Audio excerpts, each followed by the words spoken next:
motors, lights, power tools. These are all examples of devices that depend on electrical current to operate. More specifically, most of the electrical equipment used today operates on alternating current. As you probably know, there are two types of current: direct current, which is usually referred to as DC, and alternating current, or AC. The path that either type of current flows through is called a circuit. Here's a simplified illustration of an AC circuit. It consists of an AC power source, a conductor, and a resistor. This is a DC circuit. It also consists of a power source, a conductor, and a resistor. These two circuits look similar, and in some ways they are, but there's a big difference in how the power sources for these two circuits operate. In our DC circuit, the power source is a battery. Current flows from the negative terminal of the battery through the conductor, through the resistor, and back to the positive terminal of the battery. In a DC circuit, current always flows in one direction. Also, the negative terminal of a DC power source is always the negative terminal, and the positive terminal is always the positive terminal. A simpler way to say this is that a DC power source has fixed polarity. Power sources for AC circuits do not have fixed polarity. The polarity of an AC power source changes periodically. As the polarity of the power source changes, the direction of current flow changes too. Alternating current flows in one direction and then in the opposite direction. One way to provide power for an AC circuit is to use an AC generator.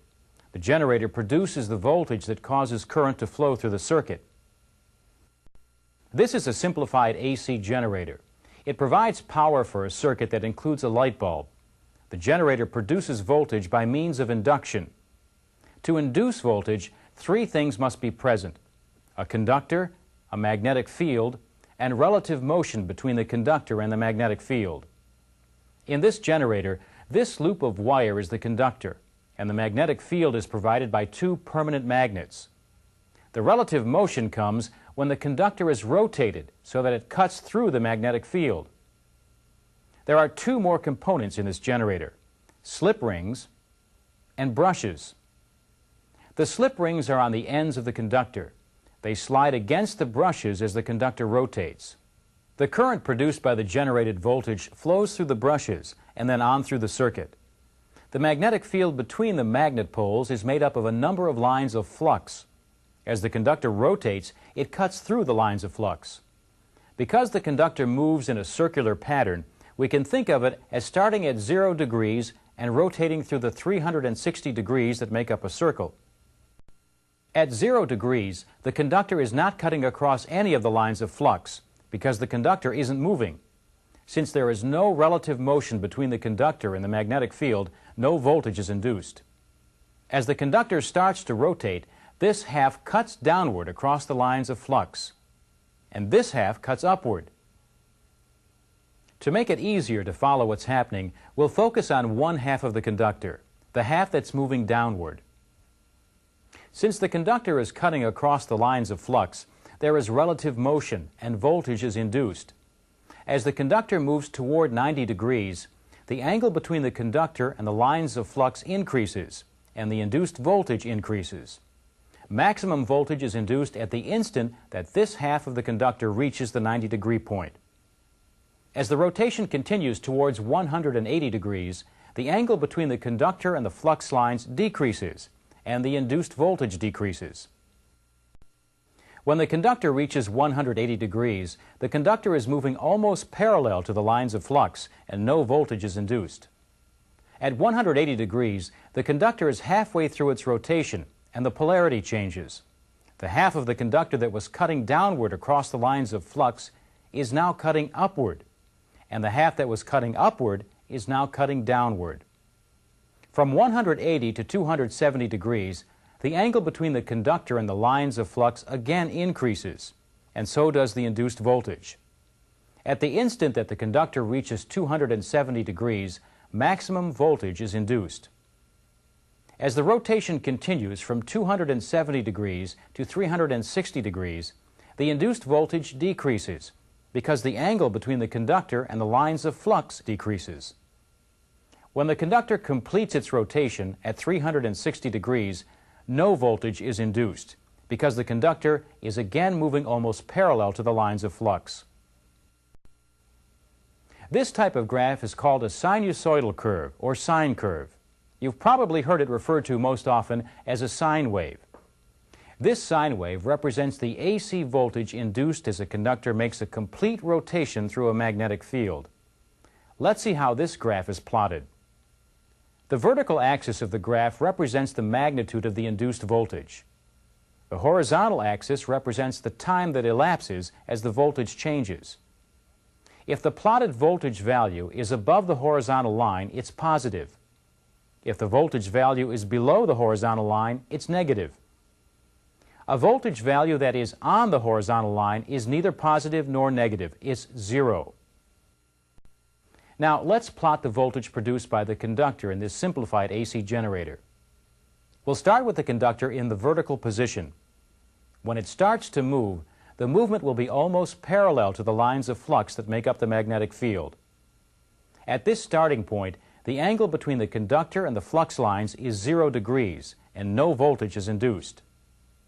When the conductor starts to rotate, it begins cutting across the lines of flux, and voltage is induced. As the conductor rotates to the 90-degree position, the angle increases, and so does the magnitude or value of the induced voltage. At 90 degrees, the conductor is moving perpendicular to the flux lines, and voltage is at its maximum positive value. As the conductor rotates toward 180 degrees, the voltage decreases because the angle between the conductor and the flux lines decreases. At 180 degrees, the conductor is moving parallel to the flux lines, so the value of the induced voltage is again 0. At this point, the polarity changes. As the conductor moves from 180 degrees to 270 degrees, it cuts through the flux lines in the opposite direction, and the voltage starts to increase in the negative direction. The voltage reaches its maximum negative value when the conductor is at the 270-degree point. The voltage then decreases again until, at 360 degrees, it's back at 0. The voltage that's produced by this generator will cause current to flow if there's a complete circuit to provide a path for it. This complete circuit has a light bulb for the current to flow through. Slip rings and brushes connect the conductor to the circuit. Now, as the conductor rotates, we'll plot a graph again, but this time we'll have two sine waves, one for voltage and one for current. As the conductor turns, the voltage and current build up to their maximum positive values and then decrease to 0. Then both voltage and current reverse direction and build up to their maximum negative values. When they decrease to 0 again, they'll have completed one cycle. In this case, what we mean by one cycle is one full rotation of the conductor through 360 degrees. A cycle is also one complete sine wave. During each cycle, the current flowing through the light bulb causes it to brighten, dim, go out, brighten, dim, and go out again. In a typical AC power system, 60 cycles are completed every second. The number of cycles completed each second is called frequency. Frequency is measured in units called hertz. 60 cycles per second can therefore be referred to as 60 hertz. This graph shows one cycle of a typical AC voltage sine wave. In this part, we're going to take a closer look at some specific points on this graph. Although we'll be referring to voltage, the terms we'll use apply to AC current as well. We'll start with this point. This point represents the voltage's maximum positive value. And this point represents the voltage's maximum negative value. The voltage values at these 2 points are referred to as peak values. Each cycle has one positive peak and one negative peak. The amount of voltage represented by the distance between the positive peak and the negative peak is called the peak-to-peak value. Now, even though it may be handy to know about peak values and peak-to-peak values, these values aren't commonly used when you're working with AC circuits and equipment. Alternating current doesn't build up to a peak and then stay there like direct current does. So most of the time, when we're dealing with AC, we talk about effective values. Effective values are based on a comparison between AC current and DC current. To make this comparison, scientists did a lot of experiments to measure the heating effects of AC and DC current. From their experiments, the scientists discovered that 1 ampere peak value of alternating current produces the same heating effect as 0.707 amperes of direct current. In other words, effective AC values are equal to peak values times 0.707. This relationship applies to both voltage and current because voltage produces current. Effective values for AC are often called RMS values. The letters stand for root, mean, square, which refers to the mathematical formula that's used to determine effective values. RMS values provide a way to compare AC voltage and current, which vary over time, with DC voltage and current, which do not vary over time. Some devices, such as heaters and light bulbs, can be used in either AC circuits or DC circuits. The voltage and current ratings on these devices are DC values and AC RMS values, which are the same. In this topic, we looked at alternating current. We saw how it's different from direct current, and we saw how the voltage and current produced by an AC generator can be plotted on a graph as sine waves. We also discussed peak values, peak-to-peak values, and effective values. Now spend some time answering a few practice questions to check your understanding of alternating current. Inductance is a physical property of all circuits that opposes changes in current flow. It's measured in units called henries. When we talk about the effects of inductance, we generally use another term, inductive reactance.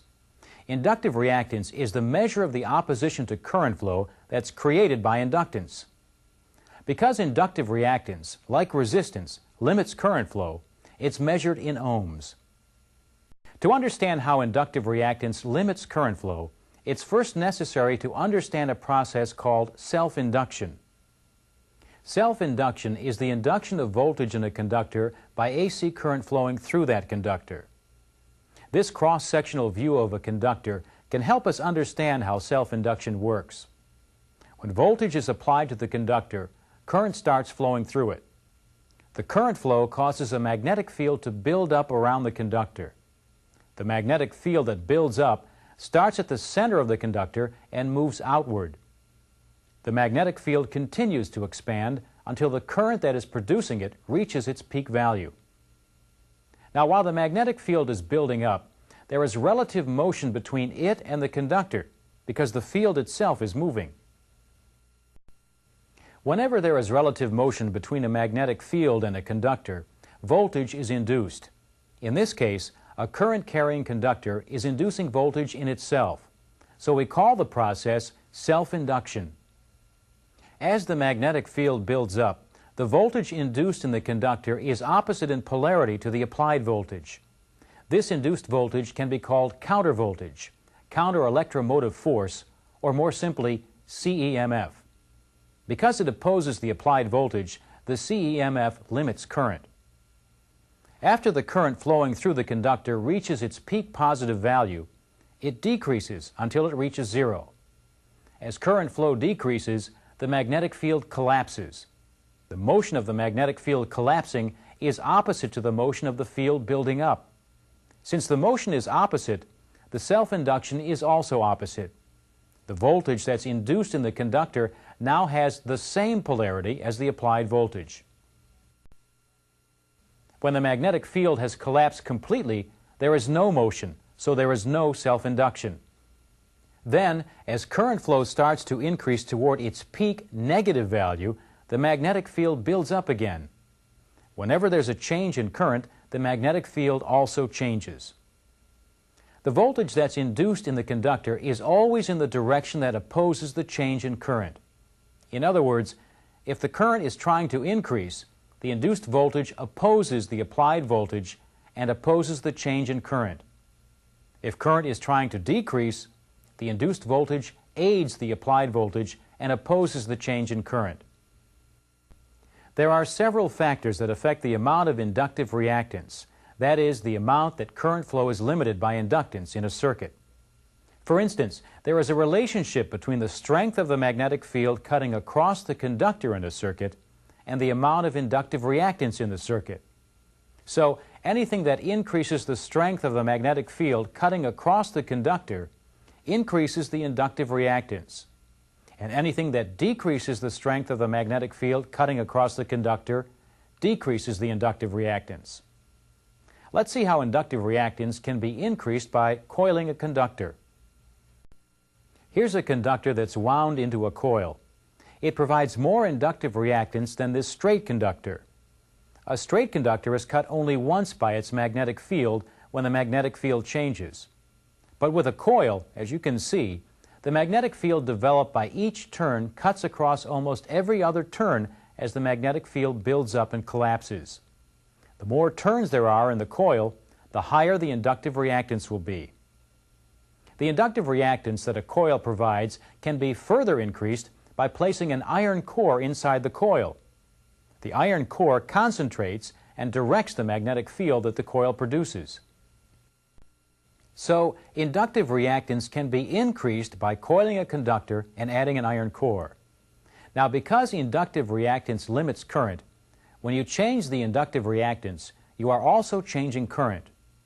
Increasing the inductive reactance decreases current, and decreasing the inductive reactance increases current.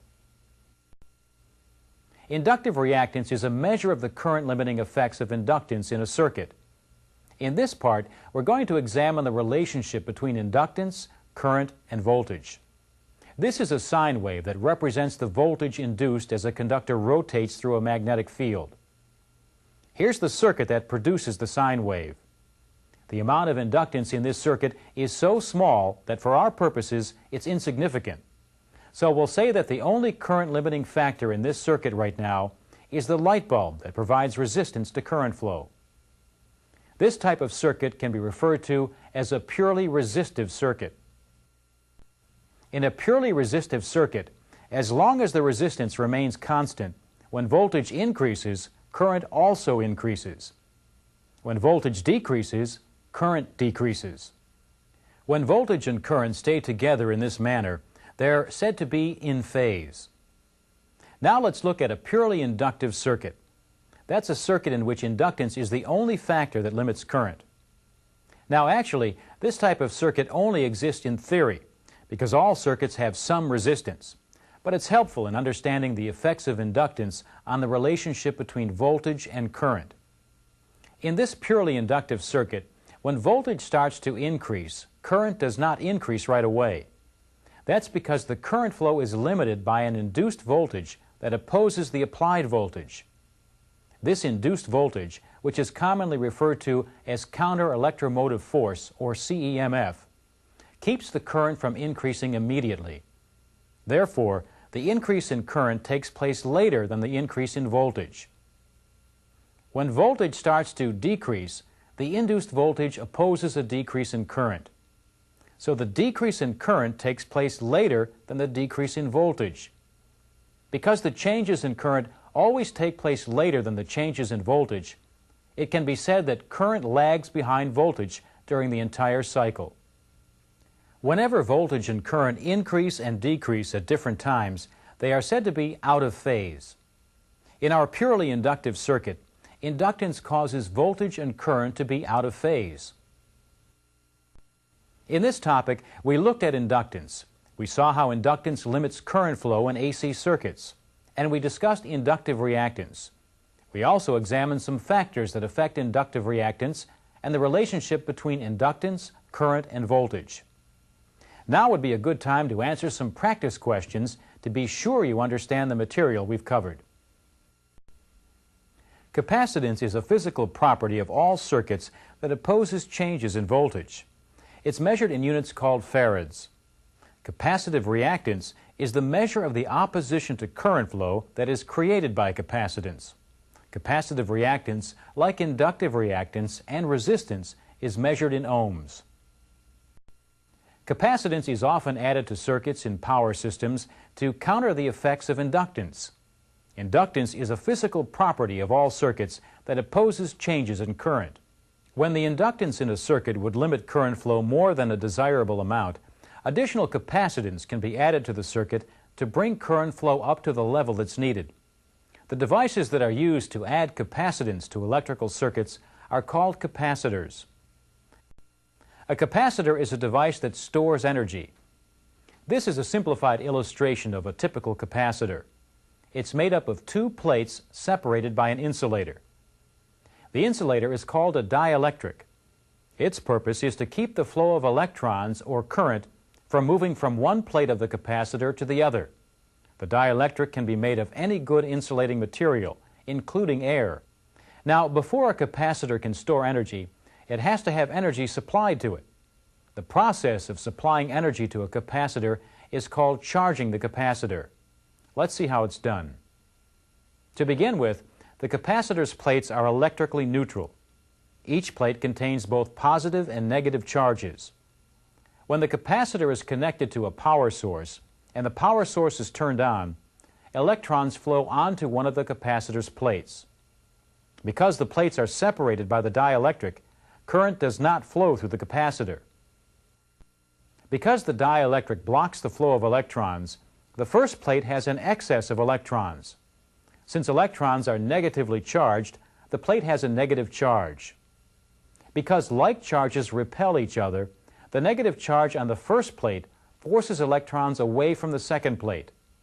The second plate thus becomes positively charged. The electrons that are forced away from the positive plate flow back to the power source. The flow of electrons from the power source to the negative plate and from the positive plate back to the power source continues until the peak voltage is reached.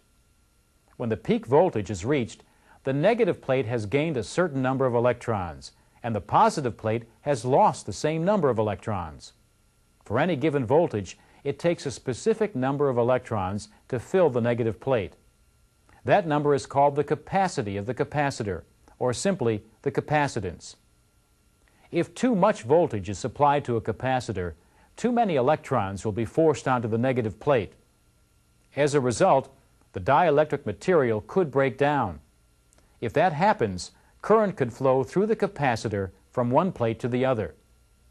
In most cases, current flowing through a capacitor will destroy the capacitor. Now try a question to be sure you have an understanding of capacitance. Capacitive reactance is a measure of the opposition to current flow that is created by capacitance. In this part, we're going to examine the relationship that exists between capacitance, current, and voltage. This circuit contains an AC power source and a capacitor. When power is supplied, electrons accumulate on one plate of the capacitor, and electrons are forced away from the other plate. Each electron that's added to the first plate makes that plate more negative, and each electron that leaves the other plate makes that plate more positive. As a result, a difference in potential develops across the capacitor's two plates. A difference in potential is voltage. So what happens is that a voltage builds up across the capacitor as the capacitor is charged. This voltage opposes the source voltage. We can use a sine wave graph to better understand the relationship between capacitance, current, and voltage. Keep in mind as we look at the sine waves that we are assuming a purely capacitive circuit.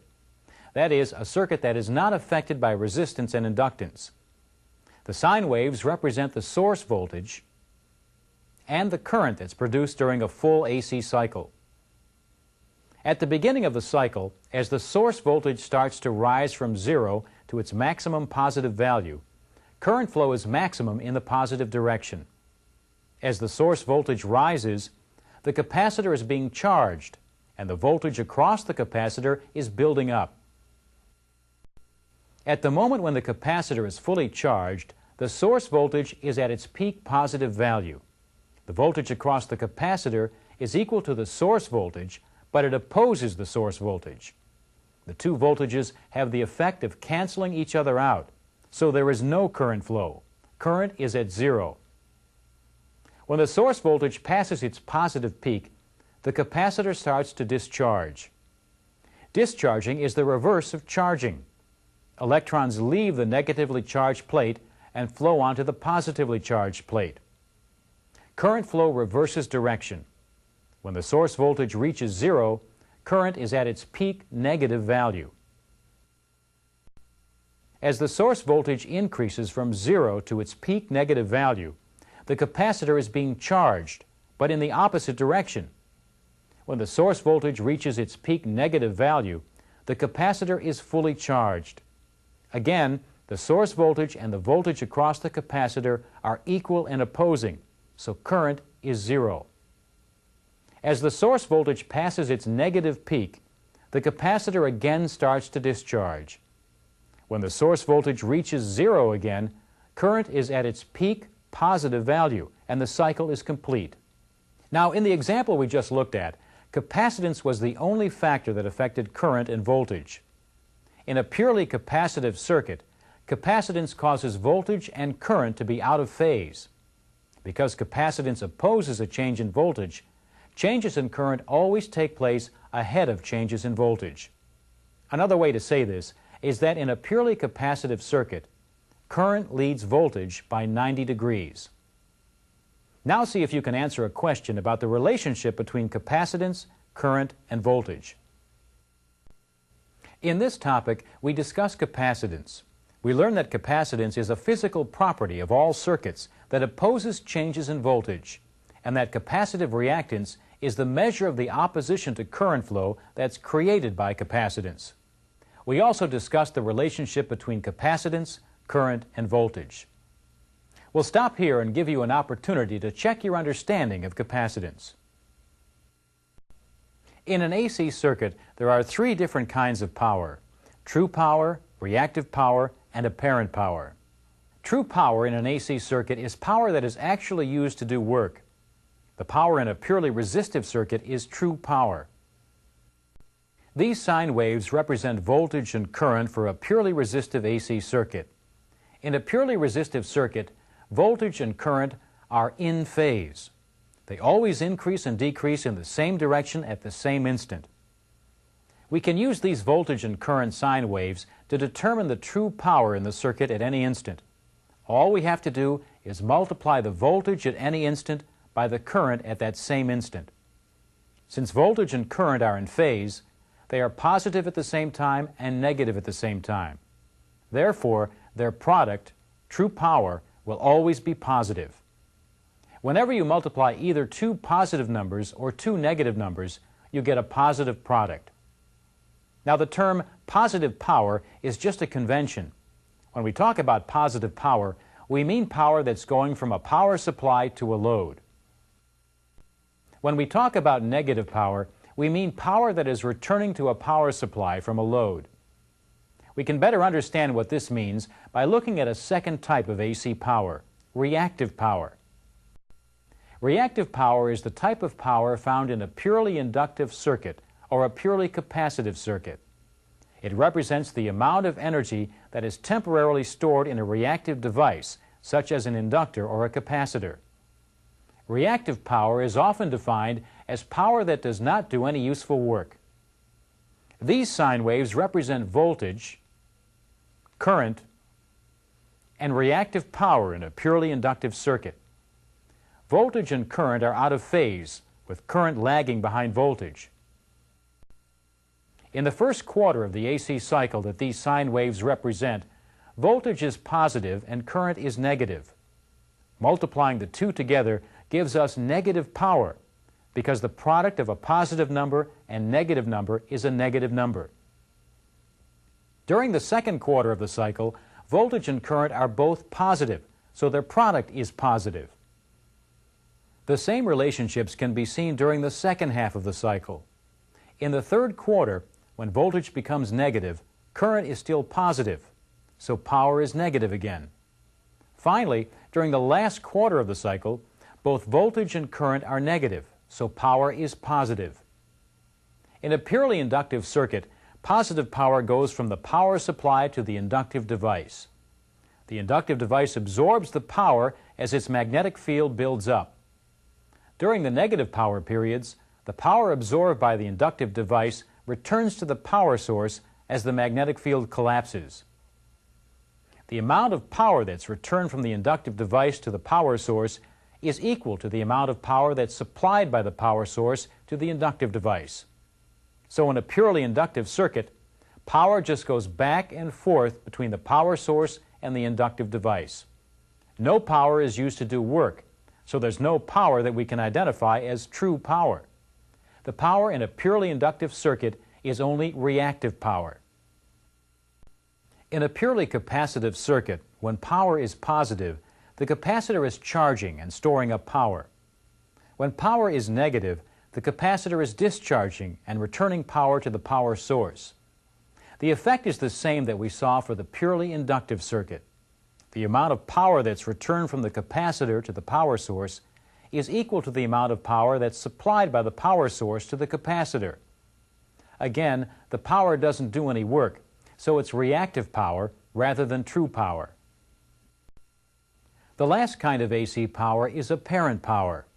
Apparent power is the power used to do work and the power stored during part of a cycle by inductive and capacitive devices and then returned to the power source. To calculate apparent power for any circuit, you just multiply voltage times current. This AC circuit contains an AC power source and a resistor. With these components, the circuit is a purely resistive circuit. In a purely resistive circuit, true power and apparent power are equal. The value is obtained by multiplying voltage times current. When we add an inductor and a capacitor to the circuit, we no longer have a purely resistive circuit. If we multiply voltage and current together for this circuit, we won't get true power, because true power is calculated this way only for purely resistive circuits. We also won't get reactive power, because there is a resistor in the circuit. The product of voltage times current for this circuit is apparent power. In a circuit like this one, we have to consider the effects of resistance, inductance, and capacitance. Taken together, the combined effects of all three factors on current flow, and therefore on power, are called impedance. Impedance can be calculated, but you're not likely to have to do it. In most cases, the true power in an AC circuit that is affected by impedance is calculated using the power factor for the specific circuit. The power factor is the ratio of true power to apparent power in an AC circuit, and it's usually expressed as a decimal value. Any time that you know the apparent power in a circuit and the power factor for that circuit, you can multiply the apparent power times the power factor to find the true power. Another way to say this is that voltage times current times power factor equals true power. The two common types of AC power systems are single-phase systems and three-phase systems. In this part, we're going to examine some basic concepts associated with each type. Single-phase systems are the most commonly used AC power systems for general electrical needs. There are two basic types of single-phase systems: two-wire systems and three-wire systems. This illustration represents a simplified two-wire system consisting of two wires, a voltage source, and a load, which is a resistor. In a two-wire system, the voltage supplied can have only one value. Since it's often desirable to have more than one voltage, the three-wire single-phase system was developed. The three-wire system makes it possible to have two different voltages from one voltage source. The component that changes a two-wire single-phase system to a three-wire single-phase system is a transformer. As this illustration shows, two lines come into the primary side of the transformer, and three lines come off the secondary side. The middle line on the secondary side is called the neutral line. It divides the secondary into two halves. The voltage between the neutral line and either the top line or the bottom line is 120 volts.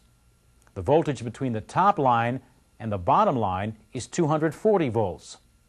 So it is possible to get either 120 volts or 240 volts from this three-wire single-phase system. The neutral line in a three-wire system is usually grounded as a protective measure. The same is usually true for one of the lines in a two-wire system. Then, if an ungrounded line accidentally becomes grounded, a short circuit will occur, and the circuit's fuses or circuit breakers will open the circuit. Although single-phase AC systems have a wide range of uses, the systems that are used most often when large amounts of electric power are required are three-phase systems. Three-phase AC systems are found in most industrial installations. The two types of connections that are commonly used for power sources and loads in these systems are delta connections and Y connections. This is a delta connection. The triangular shapes are similar to the shape of the Greek letter delta. In this illustration of a delta connection, the three coils represent a three-phase transformer.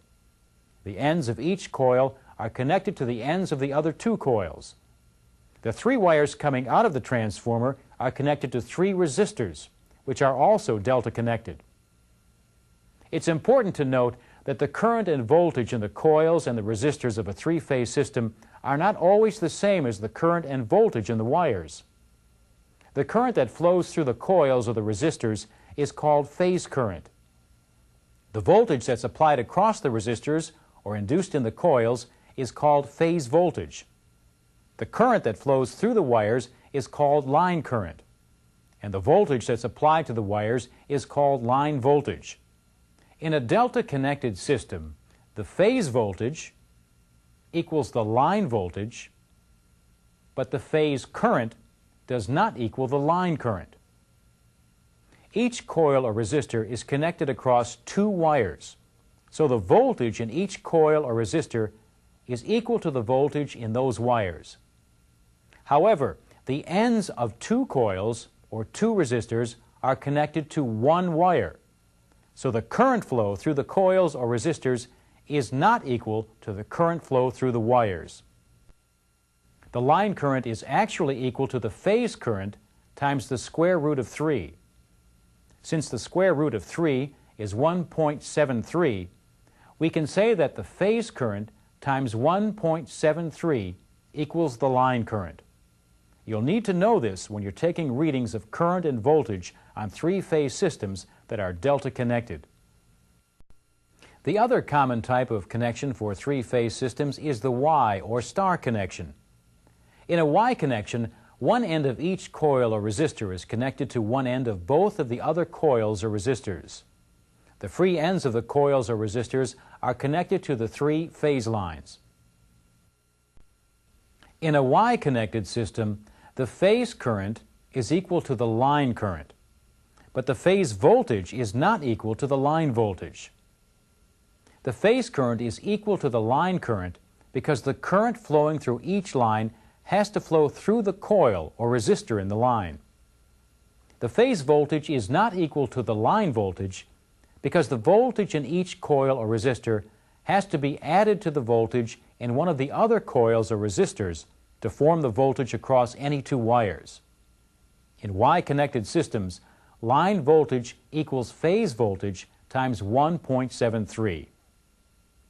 Now try a question to check your understanding of the material we just covered.